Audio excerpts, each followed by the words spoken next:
The shadow knows.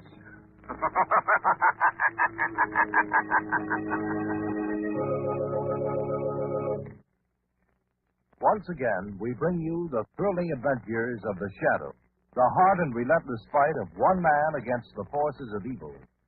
These dramatizations are designed to demonstrate forcibly to old and young alike that crime does not pay.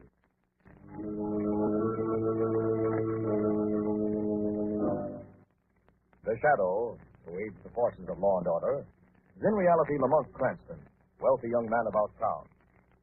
Years ago in the Orient, Cranston learned a strange and mysterious secret. The hypnotic power to cloud men's minds where they cannot see him. Cranston's friend and companion, the lovely Margot Lane, is the only person who knows to whom the voice of the invisible shadow belongs. Today's drama, The Trail of the Knifer.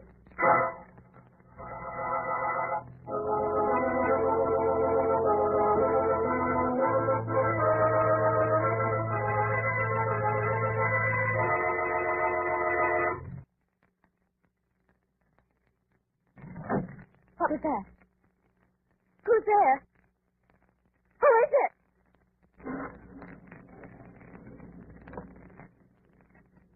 There's someone in this room. Why don't you answer me? Who are you? Why don't you turn on the light, Miss Millicent, and see? Are you so surprised to see me? Didn't you know the knifer was keeping the blade sharp? Razor sharp? For you, Miss Millicent? No! Oh, no! Knifer, have mercy. The day may come when you yourself need mercy. Perhaps, Miss Millicent, but never from you. Okay.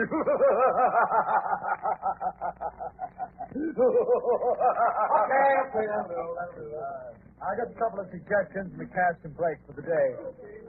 Go a little easy on the laugh, Mr. Trevelyan. As you say, Kirk. And you can make more of that last scream, Miss Lecton. Thank you, Mr. Chris. You were a little late with that thunder cue, you know, Flaherty. Yeah, I guess they must have been wool gathering. Okay. You and Miss Lecton are dismissed now, Mr. Trevelyan. Thank you. The crew stands by for a light rehearsal. And remember, tomorrow night we open.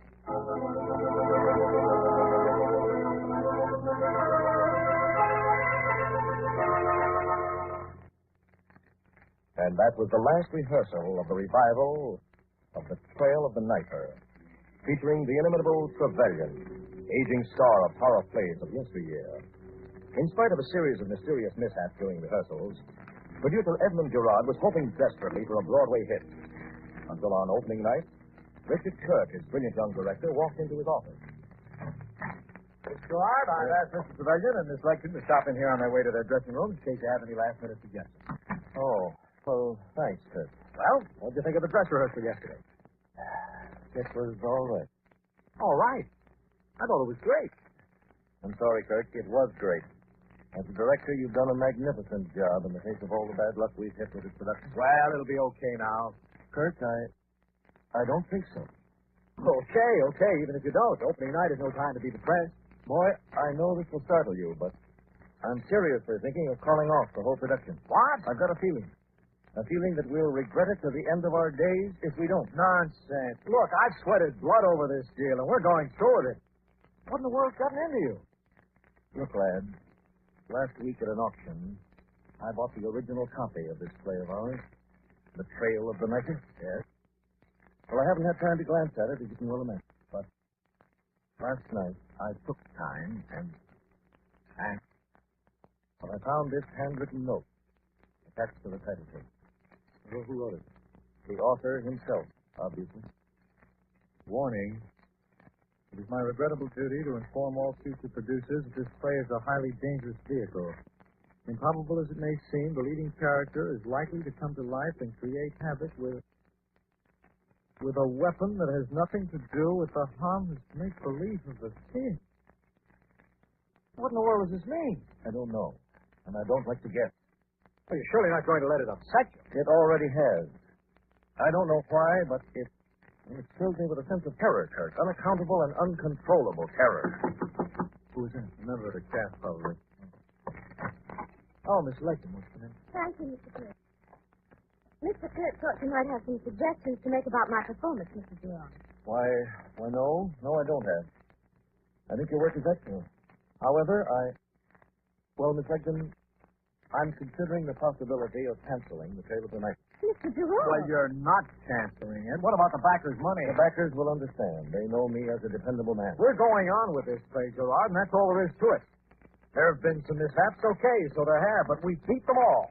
And now, by Jupiter, we're going to finish the job and get all the fame and glory we can out of it. Bravo, Kirk. That's about the first intelligent remark I've heard from your ruby lips since this little opus got underway. Thanks for the insult. I thought perhaps our producer here might get cold feet. Surprised he hasn't gotten them long ago, what with one thing and another. But I have a taste for the part I'm playing, and sort of a tornado hitting the theater, I intend to execute it before an audience of my peers. Now, see here, Mr. Gerard thinks we should. Shut up, you impediment, Squirt. Trevelyan, is that the courtesy of the theater? This young female is as out of place in the theater as I would be in a broad jump meet. Now, just a minute. I happen to know a little something about show business. A very little something, Mr. Gerard. A very little something indeed. If you think that a man of my talent and integrity would give up this magnificent opportunity because of a few trifling setbacks. A happy opening to you, Mr. Gerard and Mr. Kirk.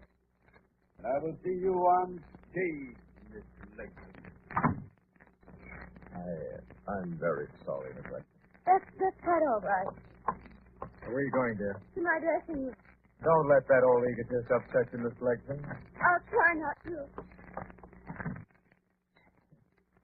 How do you like that vicious old hand? I'm not sure he's vicious, Kirk. Even an old-timer like Trevelyan can get upset with the sort of trouble we've had. Oh, nuts. Just don't show him that note you found. I'd never do anything quite so foolish. Where is it, by the way? Oh, I've got it right here in my pocket. Just a moment. Yes, Flaherty, where's it? There's a Miss Lane here to see Mr. Gerard. Huh? Says he asked her and Mr. Thompson to come backstage. Oh, yes, Flaherty. Send her in.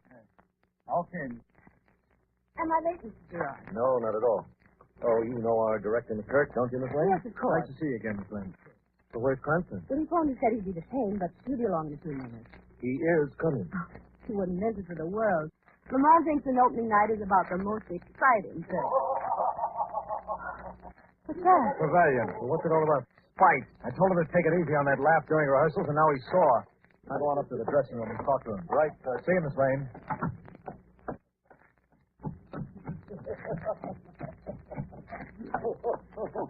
Trevelyan! Trevelyan! Hey, come in.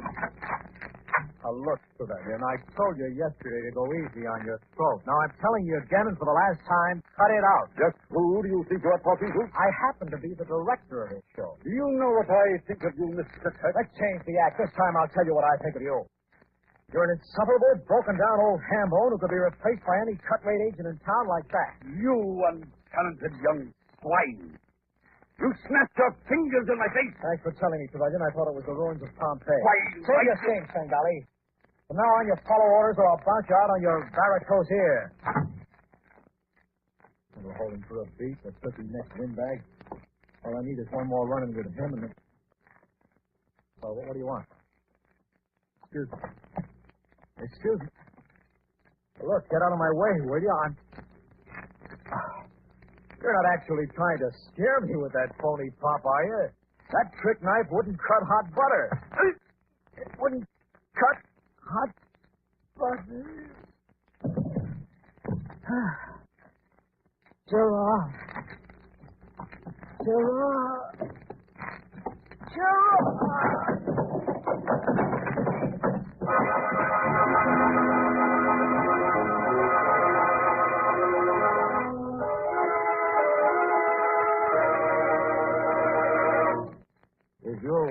Miss Lane? I think so, Mr. Gerard. It's 29 minutes after 8. Why, there should have been a standby signal on the curtain 10 minutes ago. Who's supposed to get it? Kurt, our director. These gentlemen who went up to the residence dressing room. It's been gone a long time. You don't suppose it's just his mind. Could it? I think I'd better... Prince! Margaret. Close the door, Gerard. Why, it's Kurt. The electrician found him at the bottom of the stairs to the dressing room chair. He's hurt. Dead, Gerard. No. With a knife. Knife? Yes, with a broad, flat, double-edged blade. A weapon that has nothing to do with the harmless make-believe of people. You know, hey, it was in his pocket. What note? It was the warning I found attached to the original manuscript of this play. No, it's gone. Where is it? Well, they'll probably put it for a souvenir. Then it started. It's really happening. What is? I'll explain to you later. But we've got to be careful. The theater's beginning to fill up. This could cause a panic. I know. I've already warned the electrician not to tell the story. When did you last see this man alive? Only a few minutes ago. Right here in the office. He left what was the Valley Station. For what? Trevelyan was rehearsing a laugh, ruining his throat, and Kurt was very angry.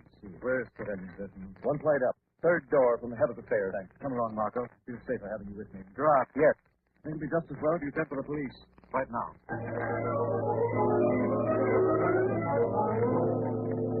This is it, Lamar.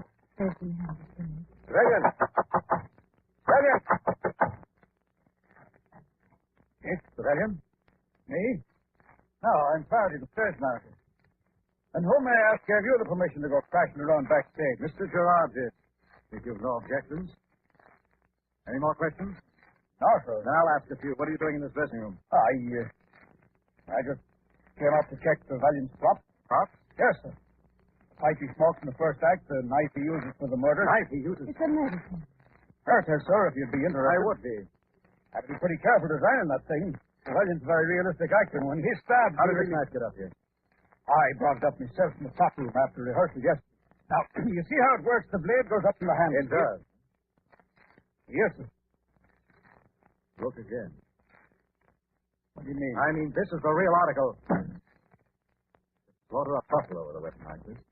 Where in the world did it come from? That's easy. You can buy them by the dozen in any pawn shop. The question is, why did you bring it up here yesterday? I didn't know it was nothing so dangerous, sir. Oh, hello, Miss Lake. I've been looking everywhere for him. What's the matter, Mr. Kurt? I saw him lying on the couch in Mr. Gerard's office. I thought he was sleeping. I touched him before I realized he was dead. I found Kurt at the bottom of the stairs a few minutes ago, stabbed to death. What was supposed to be a prop knife with a phony blade. A knife identical to the weapon Flaherty brought up from the prop room.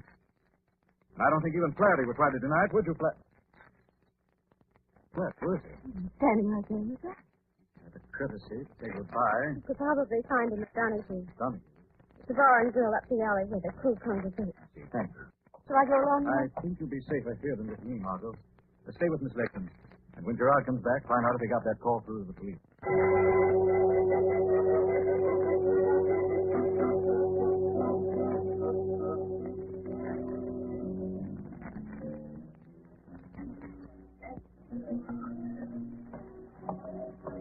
Trying to get the idea I'm following you around, Flaherty. What's the matter? A man can't buy himself a drink. Who said not? What do you have? What are you buying? I'll ring for the boy. Now let's talk. What about? About you. About how you wouldn't like to see this play open. About how you're a superstitious man by nature and figure this production has been jinxed from the start. Is that so? Don't you think murder's a pretty drastic way of closing a show, Flaherty? You got any more questions? Yes. Where did you buy those knives? Now, look here, Well, I'll tell you. There's a young guy named Herman with no hair and only one eye. What's his last name? Now, that'll be telling. Now, this Herman, you see, is a strictly tough egg. He's a mean Herman is. For a fin, he'd break a bottle over the back of your head as fast as he'd look at you. Yes, where's he now? Oh, Herman? Yes. He's standing right behind you with an empty fist in his mitten. If you budge a muscle, you're done. What are you talking about? Just what I said. I do.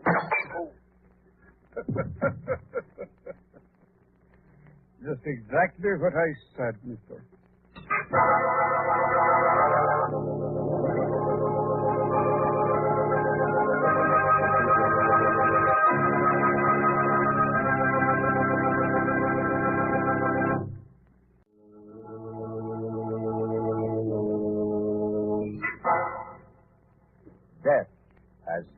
found the director of the old horror play, The Trail of the Knifer.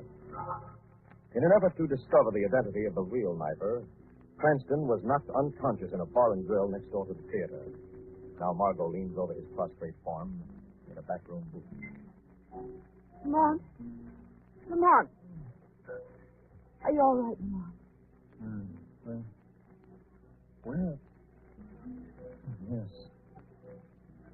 Bar and grill. Hey, look, I'm sorry this had to happen. Where's Flaherty?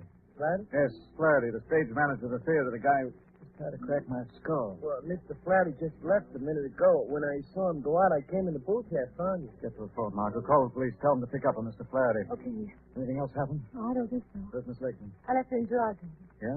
Let's get going. Yes, with the phone. Call from the theater. I don't want to leave her alone any longer than we can avoid.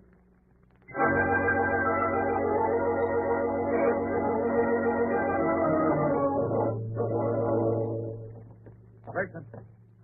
Yes, here I am. You're all right. Oh, am I glad to see you. What's happened now? The audience is getting completely out of hand. Mr. Gerard has gone out to try to pacify Are them. you going on with the show? He doesn't want to, but he says he will if we can find Mr. Trevelyan. Trevelyan, where is he? I don't know.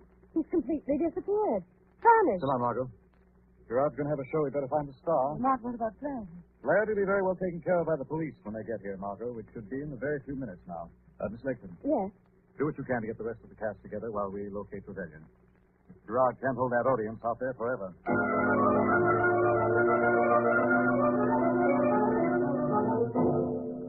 Rip, you see Mr. Trevelyan? Trevelyan knows, sir. Where could he be?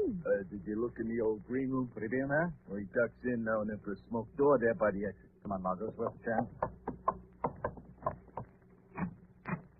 Trevelyan? Trevelyan? There's nobody here. He's covered the entire backstage. Oh, Lamont, look. What is it? Old playbills. Dozens of them. And these must be 50 years old, Lamont. Look, here's one to John Forbes Robertson in Hamlin. One even more intriguing. Presenting a new murder drama, The Trail of the Knifer. Being the authentic account of the career. Just a minute. What do you know? What is it? Close the door. I want to get you to look at this. Right. Listen to this, Margaret. Being the authentic account of the career of the condemned murderer, Wilhelm Beinstadt, whose crimes terrorized this city in the past winter. That will be the winter of 1923, judging by the date. What does it mean? It means that this play was based on the real-life story of Wilhelm Beinstadt, a killer of bygone days. So? Look, my girl, murderers in general, and I see no reason to accept Mr. Beinstadt, show no particular desire to have their stories revealed to the general public. Hey, Mr. Krantz, Major. Yes. Well, there's somebody to see you out back. See me? Who is it? Flaherty. Flaherty? Why didn't he come himself instead of sending you? He couldn't come himself, Mr. Krantz. He's got a knife in his back and he's dying.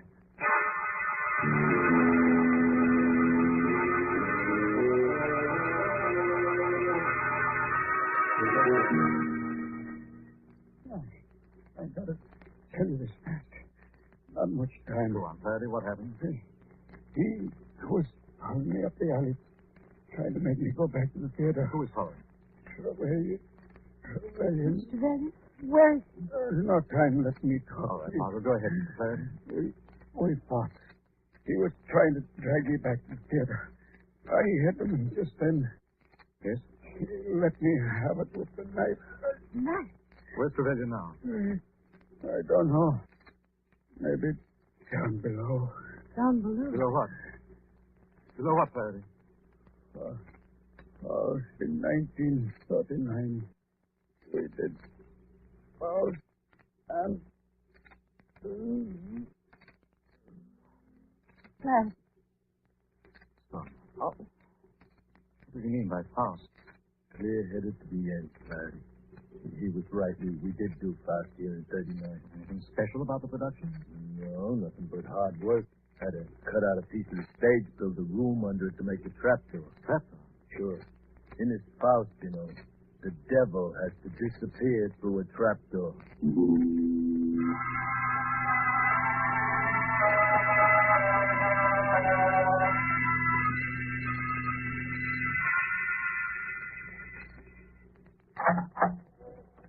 Who's that?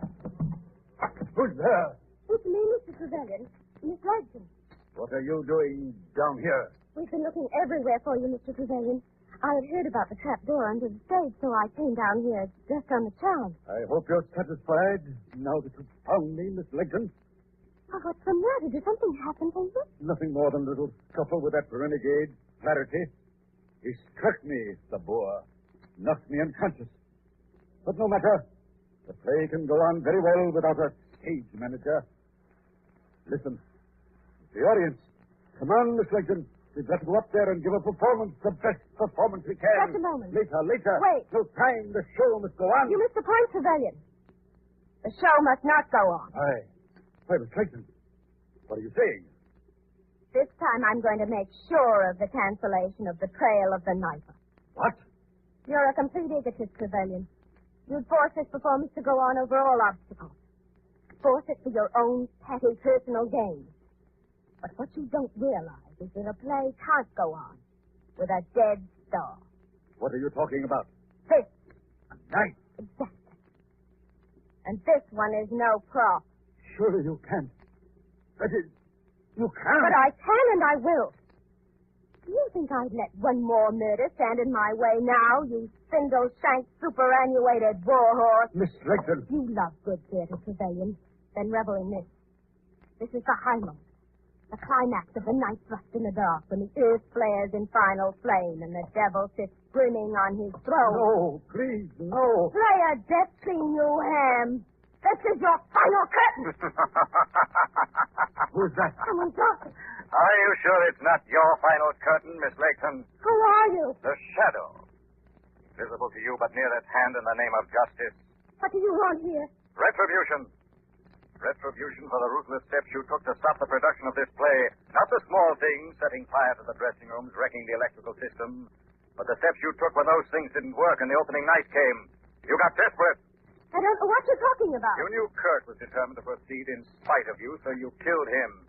Trevelyan here was to be next, because he too was bent on producing the show at all costs. But Flaherty got in the way, didn't he, Miss Legton? That's not During true. that struggle in the dark alley you missed, the knife that was meant for Trevelyan landed in Flaherty's back. And you managed to drag the unconscious star down here where you were going to correct that little mistake. Why should I murder anyone? For a strange reason, but a sound one nevertheless. You didn't want the life of Warren Wilhelm Beinstadt brought before the public again. You wanted your father's story buried in the past. How What do you know about my father? I know that the pseudonym of Lake Town is nothing more than the English translation of the German name Beinstadt. Your father's crimes have been preying on your mind for years, and a theatrical performance of them was more than you could bear. And say it's true.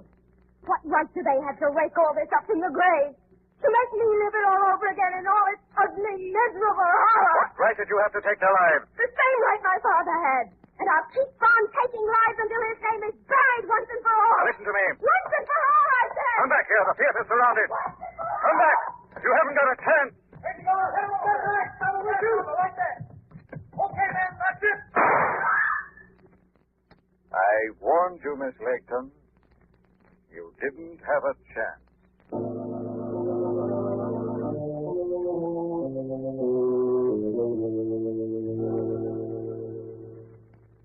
Still, it was Miss Legton all along who was trying to stop the production. Miss Feinstadt, Margot.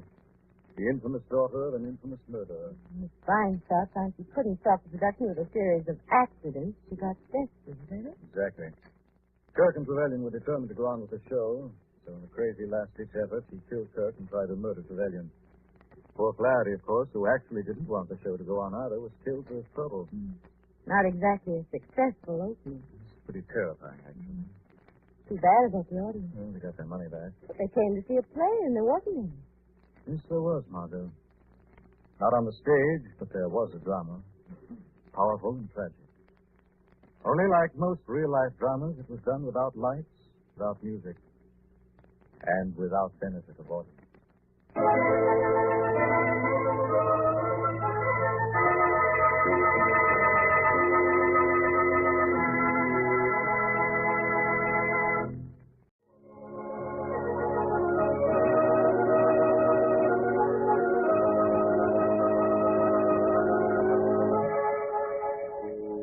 This story is copyrighted by Street and Smith Publications, Incorporated. All names and places are fictitious. Any similarity to persons living or dead is purely coincidental. Listen again next week, same time, same station, when the Shadow will again demonstrate that The weed of crime bears bitter fruit. Crime does not pay. The shadow knows.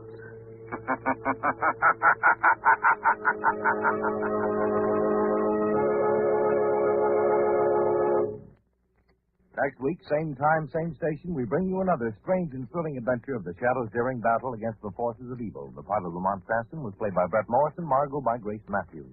This program came to you from New York. Stay tuned now for Quick as a Flash. This is the Mutual Don Lee Broadcasting System.